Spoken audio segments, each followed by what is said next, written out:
we're going to talk about what not to do, what not to say, what type of body language is not also appropriate when we are traveling. Most of you have been with me before in class, so welcome back. We're glad you're with us. If there's any questions you have or something you don't understand in class, or if I speak too fast, please write to me, tell me, and we will help you as much as we can in class today, okay? Don't be shy. So let's get started here. We're going to talk about the introduction.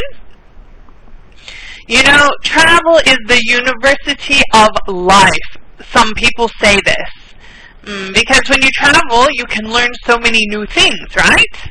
So it's like a university. Many of our travel experiences give us new insights into a culture and a glimpse of how others live. A glimpse means a very small, quick look. A quick look of how others live. So we get to see how they live. However, we often overlook the fact that laws and codes of conduct differ from one place to another. This is a phrase, code of conduct. Phrase.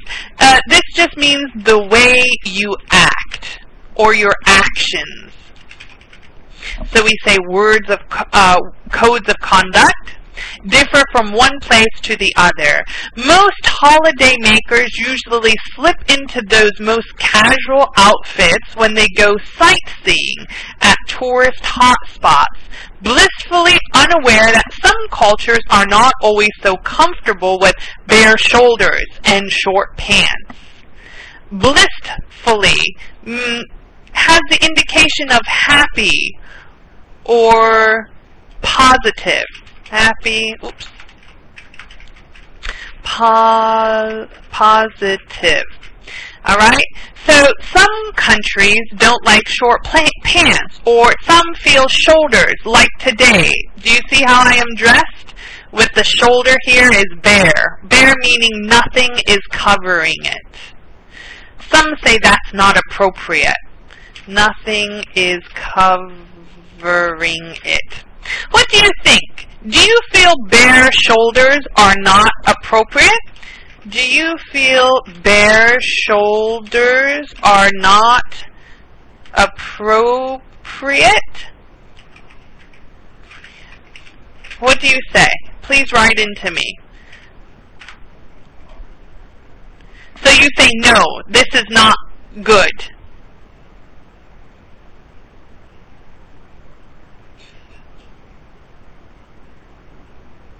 So, you mean you would wear this. You say this is okay then, right? This is your meaning. It's okay. Alright. Very good.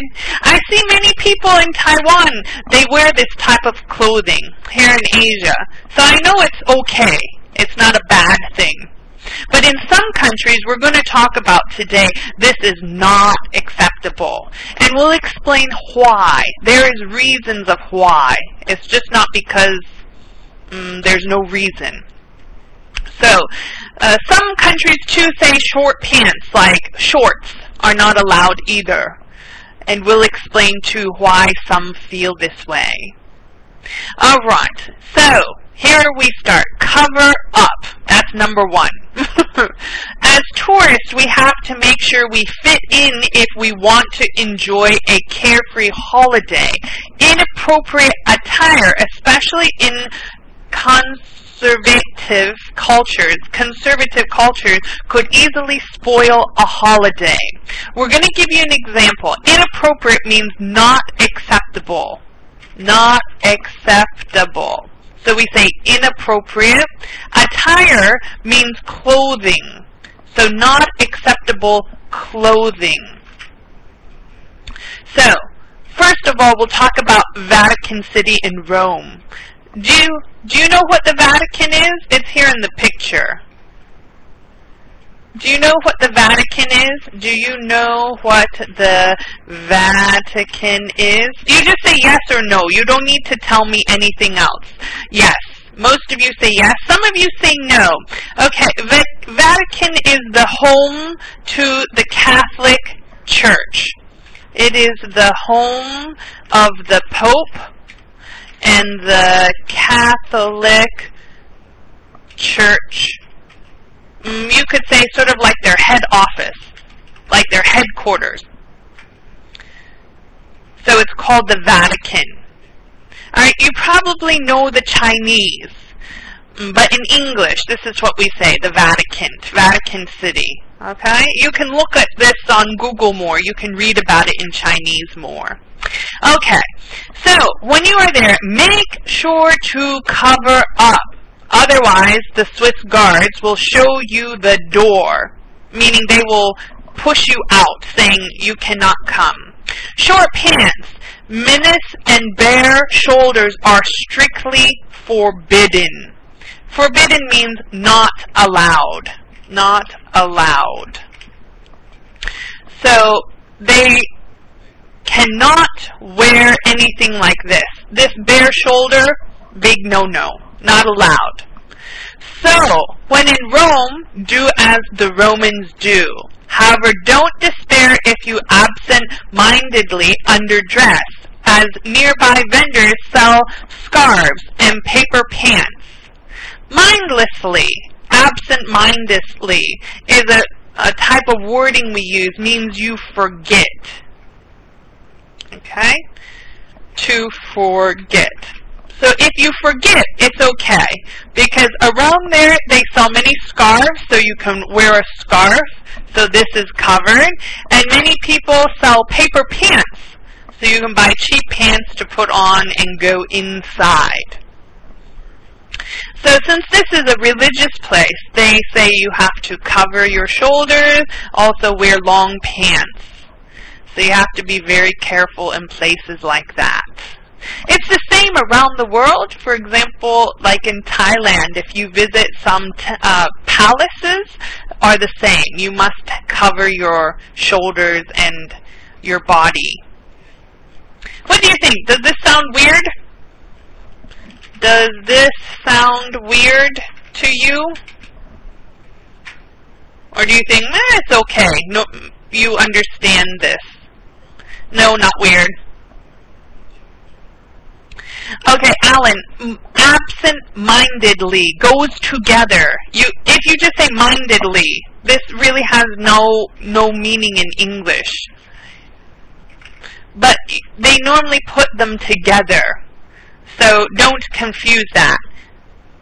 Because when you look in the dictionary, if you look under mindedly, there is no word.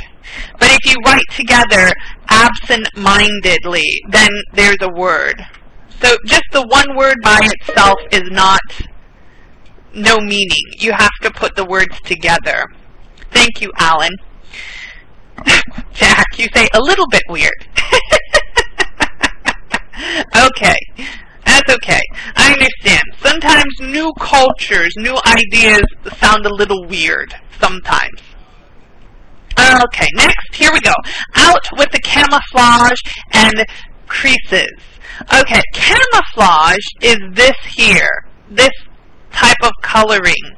Do you see it's green and brown, and people in the army wear this. People in the army wear this. In English, we call this camouflage. Camouflage. I know that's a hard word probably to say. In some Caribbean countries, wearing camouflage clothing can land you in prison.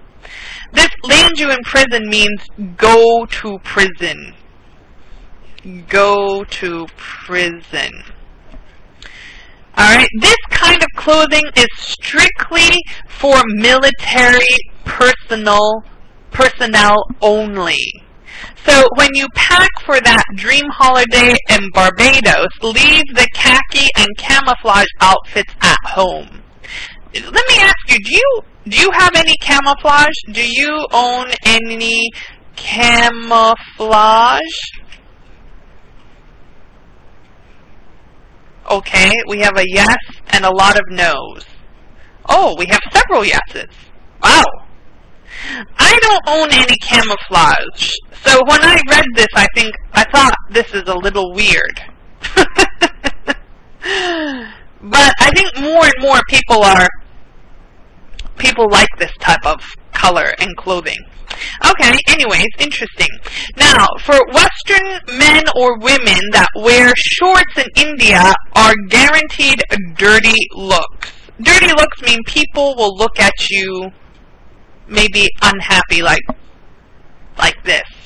Dirty looks mean that people will look at you in a weird way. So we call this dirty looks. So if you wear shorts, that's also a big no-no. In India, there is a stigma to Western adults wearing shorts. Shorts are considered the uniform of the poorest in Indian society. Ceased clothing could also affront this society that is decidedly finicky about their appearance. Everywhere in India, there are shops where you can get your clothes ironed. Creases are, I will give you examples, like when you fold your clothing, and sometimes there are creases. It means wrinkles. Wrinkles. Not flat. Okay? Sometimes if you wash your clothing and you take it out and it's all a little gross looking. So in English we call this crease. So in India, people don't like this. And there are many places that will iron your clothes so it's nice and flat and beautiful. Okay, now it uses some strange words here. It says there is a stigma in Western adults wearing shorts. This means a strong feeling in society. A strong feeling that what they are doing is wrong or not accepted. Okay, I'm going to put the meaning up here for you so you can see it. There we go. So we use this word. It's a special word, but very useful. It means something to be ashamed of, something that's not good. So wearing shorts is not a good situation. Vicky, I just wrote what the meaning is, stigma, up here on the right. So I hope that helps you. Thank you for the good question. Now, it also uses a good word, finicky. This is good, actually, because I often say this. I will give you an example. It means fussy. To concerned with unimportant details and small things that you like or dislike. Fussy is a very good word to say. Alright, so let me put this here. Fussy. Okay. Now, I will give you an example. I often say this about my parents. They have a cat. And this cat likes things and does not like things. And it's happy some days and then unhappy some days. And I call the cat that it's very finicky. The cat is very finicky. Because sometimes you give it food, but it doesn't like the taste of the food, so then it won't eat. And you give it something else, and then it will be happy. In English, we call these finicky people. You can say that about people too. Just maybe not to their face. I wouldn't say that to your boss. Don't say that to him. He maybe won't be happy. Alright, let's move on, guys. Modestly dressed. In countries like Indonesia and Morocco. Do you know where Morocco is? Do you know what continent that's on? Let's see if you guys know this. Can you tell me where? You say yes, you know where Morocco is. Uh-oh. Some say no. Very good, Jean. Wow. I'm very proud of you. Excellent. Yes, it's North Africa. My sister went there before with her husband. She says it's a little bit scary because there's a lot of people who steal things and not super safe, so she feels a little bit nervous. Anyways, in Indonesia and in Morocco, which are considered conservative, Scantily dressed tourists are tolerated on the beach and at resorts. But away from these spots, travelers should dress more modestly. Women should always keep their knees and shoulders covered. So they are saying this here is not good. Must cover the shoulder. Men should not wear shorts. In Indonesia, when visiting temples, always remove your shoes, but make sure that the toes of the shoes points to the outside from inside the entrance. Okay, so we are going to look here. Scantily dressed. Scantily dressed means not wearing too much clothing. You know, when you go to the beach, sometimes you only wear a little clothing. You have swimsuit and maybe t-shirt and that's it. So they're saying this is tolerated. Tolerated means okay or will accept on the beach or at a resort, but not if you are going to visit a temple or not if you are going to leave. For women, they need to keep their knees covered and their shoulder covered, and men cannot wear shorts. Have any of you been to Indonesia? Have you been to Indonesia? I figured many of you probably have been. Yes, we have some yeses. We have a lot of no's. Bali. Well, Bali is part of Indonesia, so you can say yes. Okay. Wow, actually a lot of you have been to Indonesia. Very good. I have not been there yet, but I hope someday to go. I really want to go to the Borneo jungle, which is in Indonesia. I feel that would be very interesting. Alright, so if you go there to Morocco or to Indonesia or even Thailand is the same. You must cover your shoulders, your knees, especially when you go to the temples. Must cover everything. And take your shoes off, don't forget that. The same in Thailand. You have to take your shoes off too. Alright, let's move on. Watch your body language. Our body language says more than we think when we are in another country. Do you know how much it says? Do you know this? Studies have shown in the United States, there are many studies done on this. They say 93, we speak with body language. We speak with body language 93%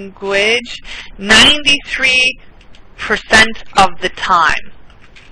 And, hold on, I'm going to put this down here because that's too much. And we only speak words 7% of the time when we are communicating. Did you know this? Have you heard this before?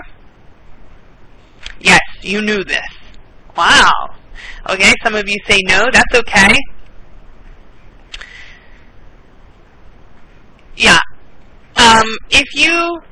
I learned this at the university when we learn how to be teachers, because my major is in teaching. When we learn to be teachers, they always tell us you must watch body language. You must see how your students react and what they are doing. Don't listen just to 7%.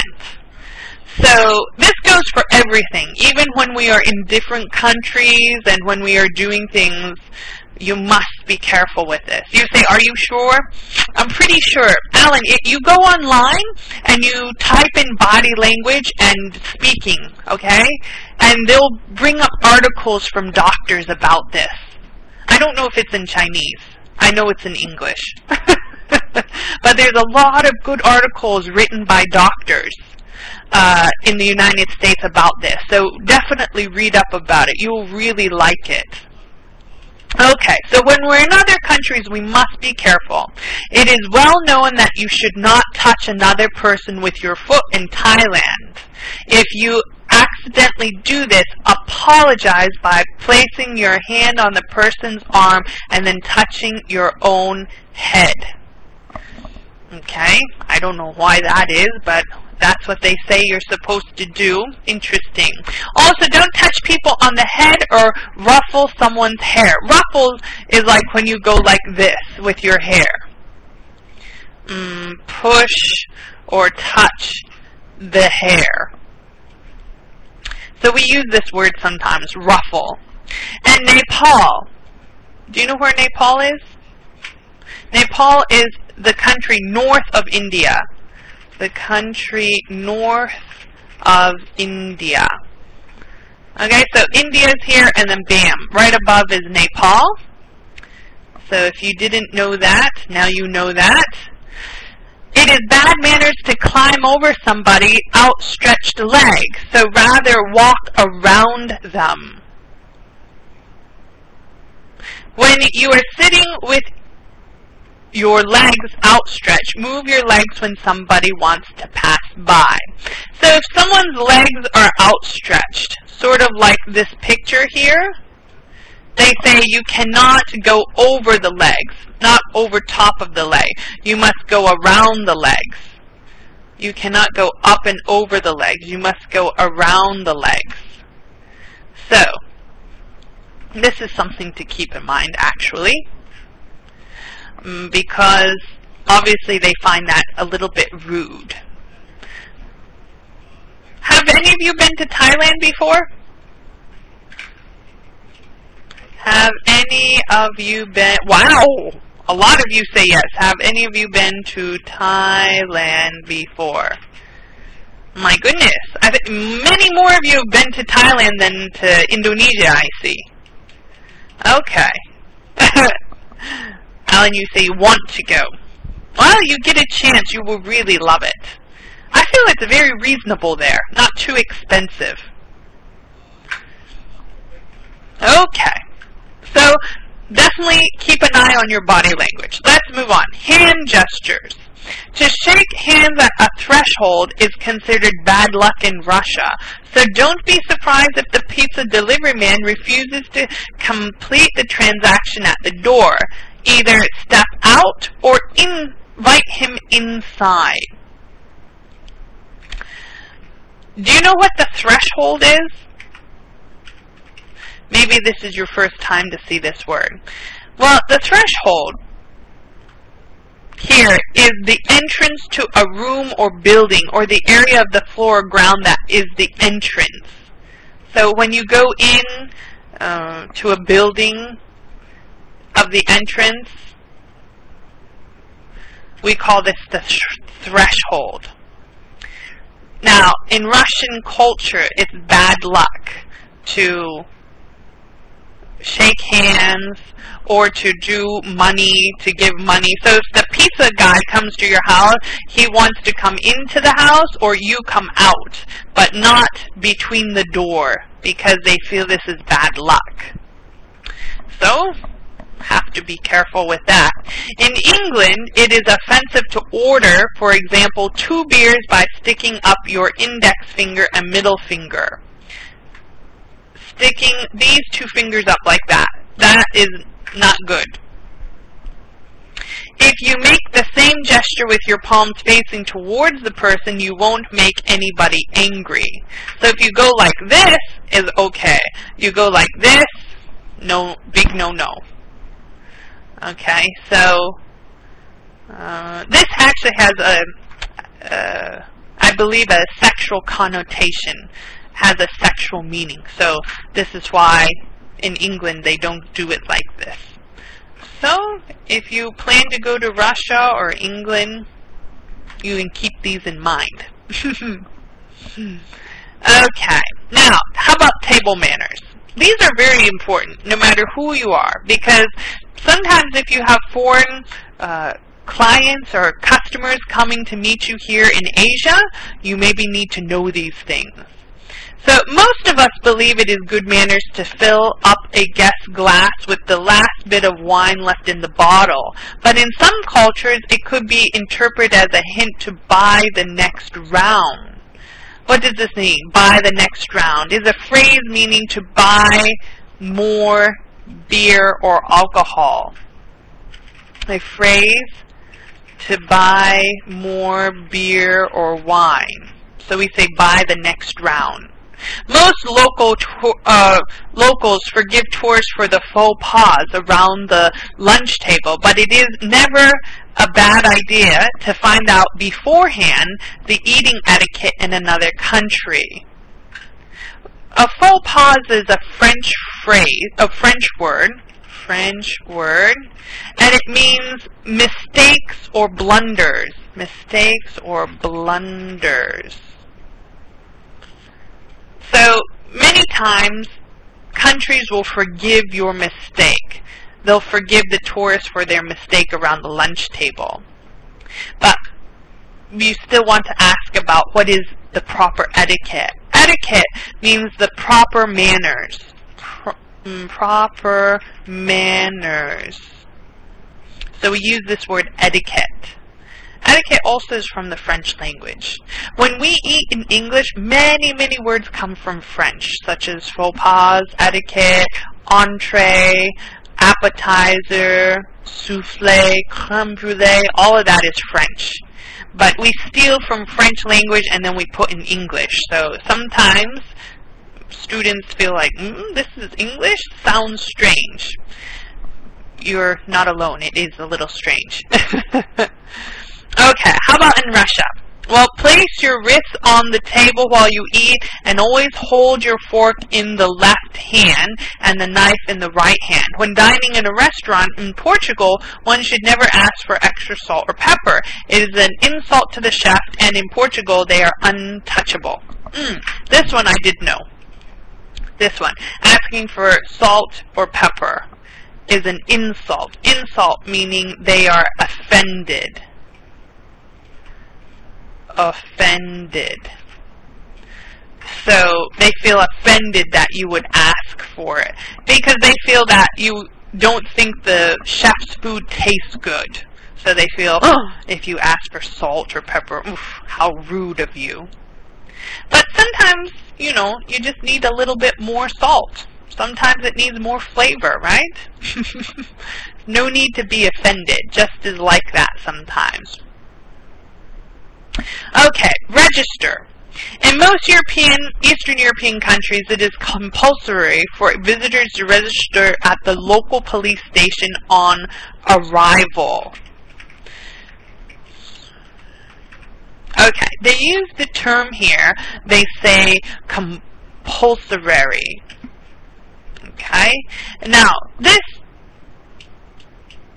we may come back to that in a second, okay? Let's come back to this word in just a second, because I want to read the rest of this. It says, most hotels will do this for their guests for free of charge. Usually, you have to hand over your passport to the responsible hotel clerk for a period of 24 hours. If you stay with relatives or family, they should accompany you, as their personal details also need to be recorded at the police register. Failure to do so can result in a heavy fine. Compulsory meaning by law. By law. It's like a requirement that you must register with the police. Have you done this before in a different country? Have you done this before in a different country? Any of you do this? When you go somewhere, you go to the police station and you give them your passport so they know you are here? In Los Angeles, you did. Okay, cool. Everyone else says no? Wow. Interesting. When I came to Taiwan, I had to do this. You have to go and register so they know you are here. Actually, they're very nice. So it was no problem at all. Okay, so most of you say no, you have not done this. Sometimes when you are just visiting for 1 or 2 weeks, no problem. But if you are there maybe 1 or 2 months, you have to register. Yeah, so it depends on each country, and it depends on how strict they are, too. Yeah.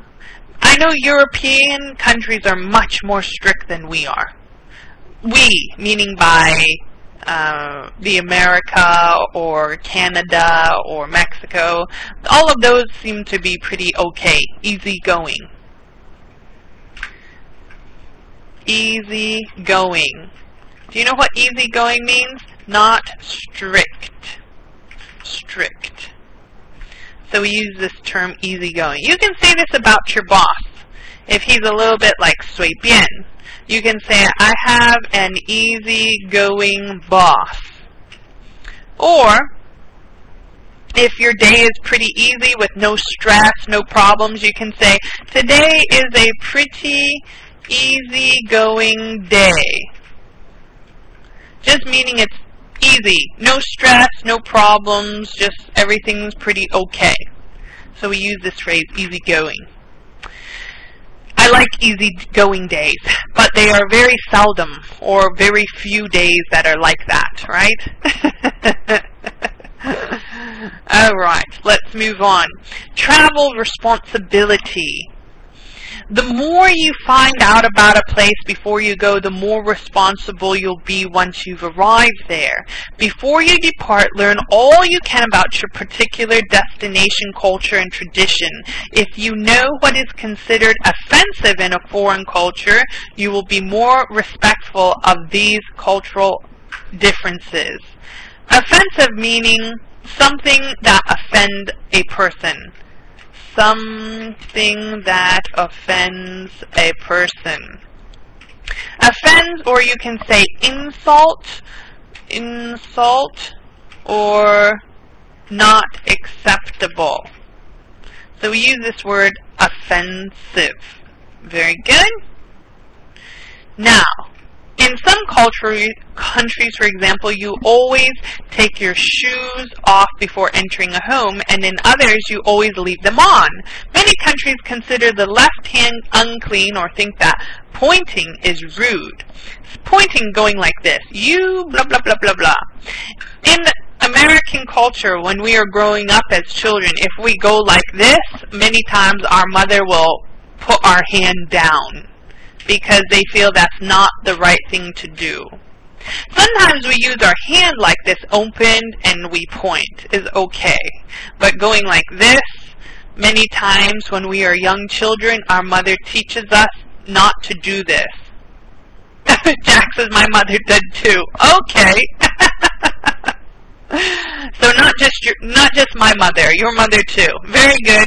You know, all mothers are almost the same, I feel. No matter if it's an Asian mom or Western mom, many times they have the same standard. So in Western culture, we try to be careful of this. Now in Asian culture, many of us take our shoes off because we know we must do this. But in other countries, they leave them on. I will give you an example. In America, we always take our shoes off. At least in the north area, because we get lots of snow and it's rainy and bad weather, so our shoes are dirty. But my good friend is from South Africa, and they always leave their shoes on. So when we went to eat with him at his house, I always take my shoes off, and he goes, no, we are South Africans. You leave your shoes on. So I feel a little bit surprised, like, are you sure? He says, yeah, we always do this in our country. I said, really? Your mom won't yell? And he said, no, never. Why? I said, because my mom would yell at me. So even though I'm older now, I still feel nervous, because I know it's something we shouldn't do. But it's cultural. It's a very cultural thing. So you just try to learn, whoever you are with, what is good and what is not good. Okay, so now we're going to have a conversation of dinner at a French bistro. Bistro is like a cafe, sort of like cafe. These are all French words, bistro, cafe, so don't be confused. So we have the French host and the foreign guest. So he says, how do you like the cordon vin, which is quail,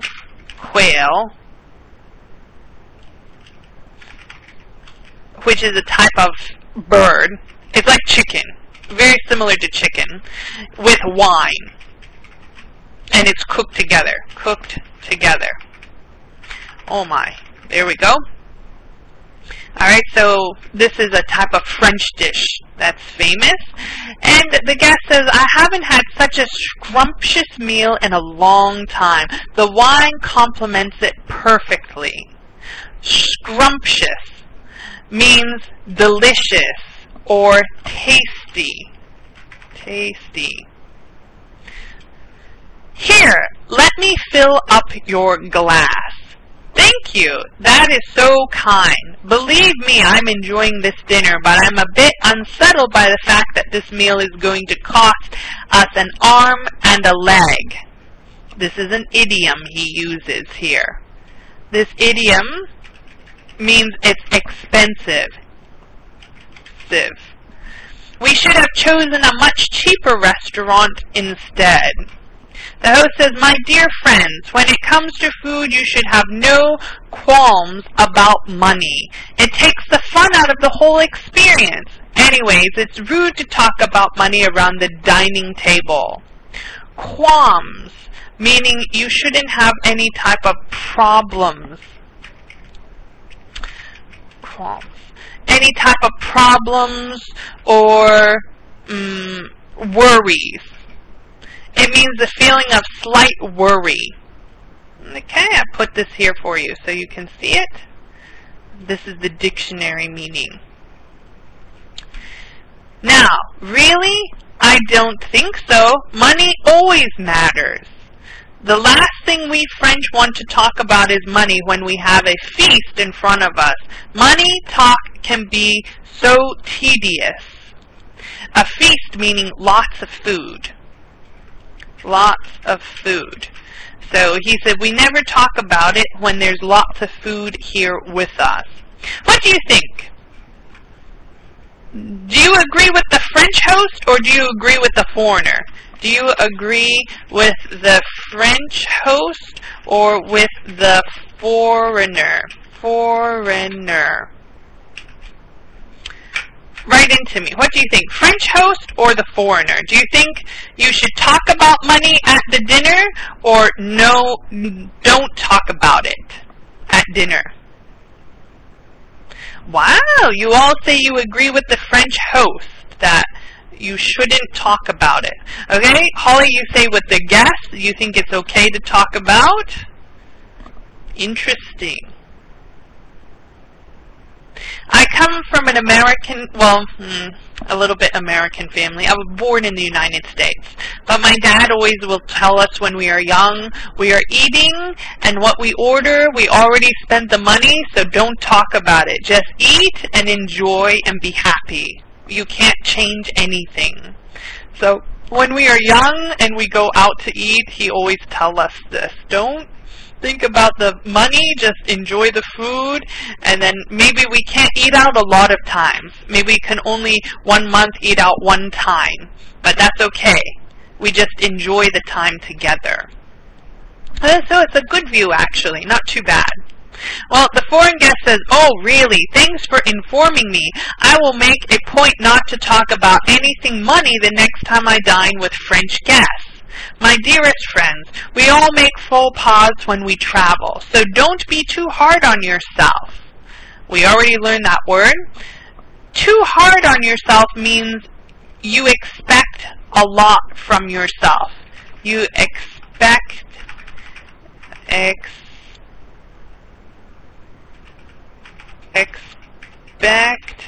lot from yourself. So he says, don't be hard on yourself. Don't expect a lot from yourself. Well, let's ask for the bill and split it. Good heavens, my dear friend, that is another big sin in a Frenchman's book. We never squabble about splitting the bill. Squabble meaning to fight. We never fight about who's paying the bill. My, oh my, I'm really putting my foot in it, aren't I? Don't fret too much. Let's have another glass and drink to your education on the fine art of living in the French way. Putting my foot in it is an idiom, means making many mistakes. idiom, making many mistakes. Alright, so in French culture it is frowned upon to talk about money while enjoying a meal. You will always also have your host hot under the collar if you dare suggest splitting the bill. Hot under the collar is also an idiom. Idiom, meaning to be angry. I'll give you an example. My boss was hot under the collar today because we lost the deal. So it means the boss was angry because we lost a deal, or maybe you lost a customer or a client. So we use this phrase, hot under the collar. Have you heard this idiom before? Have you heard this idiom before? Yes or no? You don't have to explain. No, you have not. Really? Wow! I'm surprised, because this is a popular idiom. Many people use this. Now that you know the idiom, listen next time you speak English. You will hear people say this. Okay? You'll be surprised. You'll say, wow, I just learned that and now I heard it. So it'll be perfect. Okay, so here's all the vocabulary we have taught you. Well, actually, we taught you a lot of other vocabulary too, which is very useful for you. Tell me, are there any type of faux pas that foreigners make in your country? Are there any type of faux pas that foreigners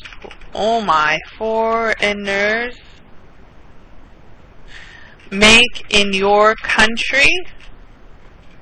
Faux pas, do you remember what that means? Mistake. Mistake.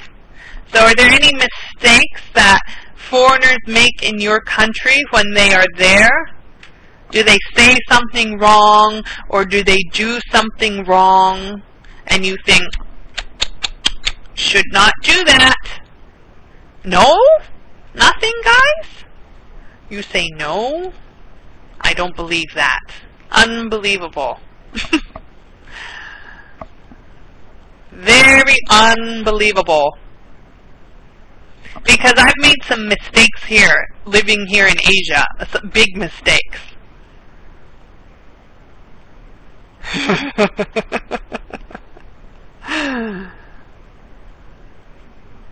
Two mistakes I always made, and finally my Taiwanese friend told me, like, stop doing this, is I will draw you a picture. Do you know if you have your rice bowl like this, and then there is rice here at the top, and then I always put my chopsticks like this in the top, and I leave them. What do you think? Is that bad? So every time I do that, my Taiwanese friends yell at me and say, don't do that! That's very bad! What is wrong with you? But I don't know that. So I just always put them there and then drink soup and other things. And now every time a foreigner is with me, I will always yell at them and say, don't do that! That is not good! So now I'm doing the same thing. Yes. So that's one mistake. The other mistake I always make all the time before, but not now. Now I don't do it. When I have the chopsticks, and then I always clean the chopsticks off. And everyone says, quit doing that. Why do you do that? But I don't know that's a problem. So, you know, we learn. Sometimes there are big faux pas that we make. And when people come to visit us in the United States, many of them make mistakes, such as they'll say, how much money do you make? Or they'll say, how much did you pay for your car? Or some other thing. And for us American people, we find this very rude. We don't think this is appropriate. So when people say this to us, sometimes they feel a little angry, like, don't say that. But that's okay. We just learn. So next time you are with foreign people, if they make this mistake, you can just tell them and teach them about your culture in a very nice way. You can be very polite and just say, well, in our culture, we don't like this. It's the same when I go with foreign friends. I say, oh, in our American culture, we don't do this, blah, blah, blah. And then they learn. And it's okay. We get along very well. Okay, guys. I had fun with you. Thanks for a fun class.